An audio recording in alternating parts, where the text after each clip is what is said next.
అబ్బబ్బబ్బబ్బా! ఈ వేడికి ఇంట్లో ఉండలేక ఉడికిపోతుంటే నువ్వు వంటలెలా చేస్తున్నావే అని అంటుండగానే వాళ్ళ ఫ్రెండొచ్చి సరదాగా బయటికెళ్దాంరా అని నా బావని తీసుకెళ్ళాడు. ఎక్కడికెళ్తున్నారు అని అడిగితే చిన్ననాటి జ్ఞాపకాలు గుర్తు చేసుకోవడానికి వెళ్తున్నాంలే, తినే టైంకొస్తాం అని చెప్పి వెళ్లారు. అక్కడికి వెళ్ళాకే తెలిసిందంట బాయికి తీసుకొచ్చాడు అని. ఎన్ని రోజులైందో ఇలా బావి దగ్గరికి వెళ్ళి స్విమ్మింగ్ చేసి, మా ఊర్లో ఉన్న తొట్టి గ్యాంగ్ మొత్తం అక్కడే ఉన్నారు అని చెప్పాడు. చాలా రోజులైంది స్విమ్మింగ్ చేయక. అందుకే ఫస్ట్ దూకినప్పుడు చెవులకు వాటర్ వెళ్ళాయి, సరిగ్గా దూకలేదని మళ్ళీ బయటకొచ్చి రెండోసారి దూకాడంట. ఇంకా మా వాళ్ళు ఇలా కాదన్నా మేము చేసి చూపిస్తాము, చూసి నేర్చుకో అని ఒక్కొక్కరు ఒక్కొక్క స్టైల్లో యాక్టింగ్ చేసి చూపిస్తున్నారు.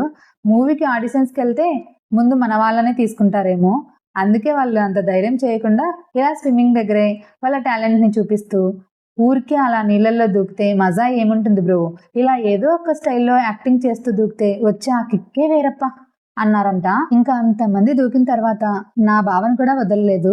నువ్వు కూడా ఏదో ఒక స్టైల్లో యాక్టింగ్ చేస్తూ దూకాల్సిందే అని పట్టుబడితే తప్పక పుష్ప స్టైల్లో దూకాల్సి వచ్చింది. ఏ మాటకు ఆ మాట చెప్పాలండి, బాల్యంలో ఎంజాయ్ చేసినట్టు లైఫ్లో ఎంజాయ్ చేయలేము, బాల్యాన్ని మళ్ళీ తిరిగి తీసుకురాలేము. కాబట్టి ఇలా బాయికి వెళ్ళి చిన్నప్పటి బాల్యాన్ని గుర్తు చేసుకున్నారు.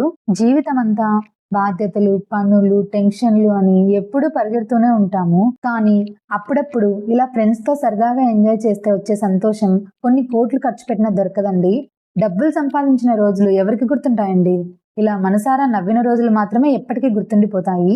రేపటి నుంచి ఎవరి పనులు వాళ్ళవి, ఎవరి పరుగులు వాళ్ళవి. కానీ ఈ రోజు కలిసి గడిపిన క్షణాలు మాత్రం చిరకాలం గుర్తుండిపోతాయి. నేను చెప్పింది నిజమా కదా? కమెంట్స్లో చెప్పండి. అప్పుడప్పుడు మీరు కూడా ఇలా ఫ్రెండ్స్తో మెమరీస్ని క్రియేట్ చేసుకోండి. Thank you for watching.